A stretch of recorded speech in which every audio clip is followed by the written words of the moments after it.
एक मुश्किल सवाल पूछूं, आरिफ अलवी साहब का किरदार कैसा है?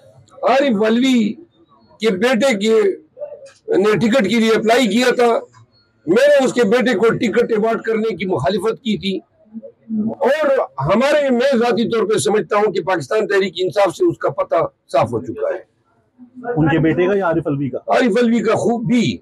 आरिफ अलवी ने उस वक्त हमारे साथ धोखा किया जब वो हज का बहाना करके गए और साथ में चेयरमैन सेनेट को उसने और पीडीएम की हुकूमत को मौका फराहम किया कि जो कानून अब ये जो नवाज शरीफ जो जिसकी डिस्क्वालिफिकेशन खत्म हुई है वो कानून उस वक्त बनाया गया जब आरिफ अलवी हज पे गए थे और चेयरमैन सेनेट ने पीछे से अप्रूवल दे दी। फिर कई कवानीन इस दौरान बने, सारे मुतनाज़ा।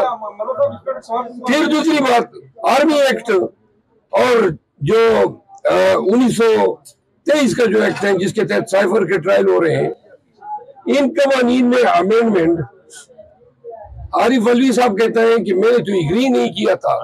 आपने नहीं किया था तो डिसएग्री आपने किधर किया था? आप डिसएग्रीमेंट लिखने के पाबंद है, आप भी देते। फिर जब आपको अल्लाह ने ये इख्तियार दिया है आइन के तहत कि इलेक्शन की डेट मुअय्यन करें, तो आपने अपनी गिलू खलासी के लिए लेटर इलेक्शन कमीशन को लिख दिया। हद होती है, पार्टी पे क्या हो रहा है, क्या हम पे गुजर रही है और आप किन को खुश कर रहे हैं। तो लिहाजा आप आरिफ अलवी साहब जो है वो रॉन्ग नंबर निकला है। सवाल पूछूंगा, आपने हमेशा ये कहा है कि जो मैं बात करता हूँ काम साफ कोई भी बात करता हूँ जिसमें आवाम आपके साथ खड़ी है। ये जो बात भैया